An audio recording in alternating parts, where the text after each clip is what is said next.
Sir, आपका बेहद शुक्रिया कि आपने 3 मिनट में बोलने वालों को इंटेलिजेंट कहा और ज्यादा बोलने वालों को आप क्या कहेंगे, आप बोल दीजिए चेयर पे तो अच्छा रहेगा। नहीं, मैं बोल देता हूँ अभी। तो जो 3 मिनट में बोल देते हैं वो इंटेलिजेंट तो है ही, और जो ज्यादा बोलते हैं, जो ज्यादा बोलते हैं उनका ज्ञान क्या बेवकूफ नहीं होते हो, तो ज्यादा का ज्ञान। सर, आपने मुझे बोलने का मौका दिया। सर, मैं पहले ये बात वाजे कर देना चाहता हूं कि मैं इंडिया में नहीं हूं मगर वतन अजीज का हूं और मेरा मामला ऐसा है कि मैं अब लाइन ऑफ एक्शन पर हूं। भारत की राजनीति में अगर कोई लाइन ऑफ एक्शन पर है तो मैं हूं। सर, मेरे चंद सवालात हैं जो मैं उम्मीद करता हूं कि हमारे मोहतरमा वजीर साहिबा जब जवाब देंगे, इसका जवाब, मेरे सवाल का जवाब देंगे।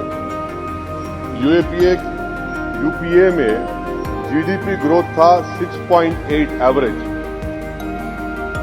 नरेंद्र मोदी की सरकार में जीडीपी ग्रोथ हो गया 5.9 एवरेज। इसका जिम्मेदार चीन है या पाकिस्तान है, बता दीजिए। Fiscal deficit as percentage of GDP, fiscal deficit as percentage of GDP sir, वो था 4.7 यूपीए के टाइम पर। नरेंद्र मोदी की सरकार में हो गया 5.1 एवरेज। इसका जिम्मेदार कौन है? हाँ, पाकिस्तान है। सही कह रहे हैं आप। मान लिया आपके अकल की तारीफ करता हूं। सर, इन्फ्लेशन है यूपीए के हुकूमत में 8% था, नरेंद्र मोदी की सरकार में 5% है। मगर क्या यह बात सच नहीं है कि जो ग्लोबल तेल की कीमतें थी 2008 से 14, वो एक बैरल $100 के ऊपर बिकता था। अब 2015 से 2021 तक एक बैरल ऑयल $55 से $70 के दरमियान में था। तो ये क्रेडिट आप नहीं ले सकते, ये आपकी मेहनत नहीं है, इसमें एक्सटर्नल रीजंस है। मेरा चौथा सवाल ये है सर कि आखिर आप, अगर जीडीपी हमारा 5.9 एनडीए गवर्नमेंट का रहा तो फिर अनएम्प्लॉयमेंट रेट कितना है? आखिर 2011 से एम्प्लॉयमेंट सर्वे नरेंद्र मोदी क्यों नहीं कराते? डेटा को क्यों छुपाते हैं? आप करवाइए सर्वे। हाँ, ला लीजिए एनएसएसओ का लाके दे दीजिए। ये पीएलएफ हुआ था 2018 में, उसके बाद अब क्या हो रहा है? नहीं हो रहा है। ला लीजिए, तो कम से कम एनएसओ को बोलकर ये सर्वे करवा दीजिए। अच्छा, कंजम्पशन सर्वे 2017 से रुका हुआ है। सर, आप फाइनेंस मिनिस्टर होते तो शायद आ जाता। आपकी काबिलियत और आपकी अहमियत वहां पर नहीं है, मैं अफसोस के साथ कह रहा हूं। सर, दूसरी बात, मेरा चौथा सवाल यह है कि 2005 में डॉलर था 43 रुपीस, 43 रुपये। 2014 में हुआ 83 रुपये। अब मैं इतने माहिर तो नहीं हूं इकोनॉमी में, मेरा मोटा मोटा सवाल है, अब डॉलर है 83 रुपये। ये कौन जिम्मेदार है इसका सर? 83 रुपये क्यों हो गया डॉलर? माने नेट इंक्रीज जो है वो 23 रुपये का है। तो अब ये डिमांड इतना डॉलर का क्यों है? इसका जिम्मेदार कौन है? इसका जवाब शायद मोहतरमा देंगी। अच्छा सर, आप देखिए, फॉरेन करेंसी रिजर्व्स बोलते हैं 2011 में बिल्कुल सही है, 294 बिलियन डॉलर था।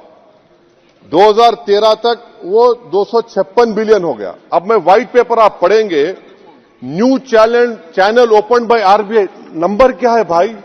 नंबर तो बता दीजिए। New channel open by RBI, number ही नहीं मालूम होता है। अच्छा सर, एक और सवाल मेरा है, हेल्थ एक्सपेंडिचर फ्रॉम पॉकेट, ठीक है, 2005 में 69% था, 2014 में 64.2 हो गया। तो अब का नंबर क्या है बताइए ना? आपके दौर में क्या नंबर है? वो नंबर नहीं बता, मेडिकल कॉलेज खोल दिए। नंबर क्या है खर्चे का? तो ये जो व्हाइट पेपर है, एटलीस्ट 2020 का डेटा दे दो आप। ये व्हाइट पेपर सर मोर रेटरिक है देन सब्सटेंस। डिमोनेटाइजेशन की बात ही नहीं कर रहे। डिमोनेटाइजेशन तो बर्बाद कर दिया देश के गरीबों को, इसका जिक्र ही नहीं करेंगे। वो तो मास्टर स्ट्रोक था आपका, मगर बर्बाद हो गए। सर, मैं कंक्लूजन में, क्योंकि आपने अक्लमंद कहा है मुझे कम टाइम में बोलने वालों को, तो मैं सरकार से आपके जरिए से मुतालबा करता हूं कि एक व्हाइट पेपर ये निकालिए कि 2014 में 1 लाख के मॉब लिंचिंग से 2024 तक कितने मुसलमानों का मॉब लिंचिंग हुआ, कितने घर बुलडोजर तोड़े गए। सर मैं खत्म कर रहा हूं सर, खत्म कर रहा हूं।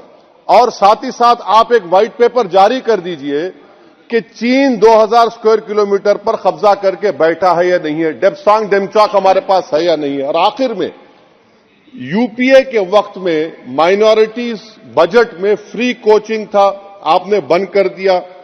मौलाना आजाद फाउंडेशन आपने बंद कर दिया, मौलाना आजाद फेलोशिप आपने बंद कर दिया। फाउंडेशन तो 9, 10, 12 माइनॉरिटीज के बच्चों को स्कॉलरशिप मिलते थे। प्री मैट्रिक स्कॉलरशिप आपने 9th क्लास से उसको रेस्ट्रिक्ट कर दिया। हो गया ये सर मैं खत्म कर रहा हूं सर। तो मदरसा एजुकेशन आपने खत्म कर दिया। ये क्यों किया आपने भाई?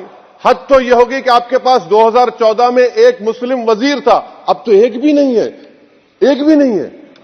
अजीब है मामला।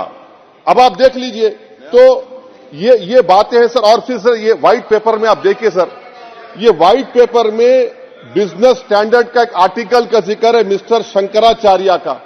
ये शंकराचार्य साहब जो है, मिस्टर शंकराचार्य, ना रेटरिक पर रेटरिक लिखे रहे, आप उसका तोते की तरह लिख दिए उसको, ना नंबर भी देते वो। तो ये जो व्हाइट पेपर है सर, ये मोर रेटरिक सब्सटेंस है। मैं उम्मीद करता हूं कि कल तक देश के प्रधानमंत्री वो व्हाइट पेपर जारी कर देंगे कि कितने मुसलमानों का आपने मार्जिनलाइज कर दिया, बुलडोजर से घर तोड़े गए, कितनों का एनकाउंटर हुआ, कितने जेल में है यूएपीए में, और चीन कितनी जमीन पे कब्जा करके बैठा हुआ है। बहुत बहुत शुक्रिया।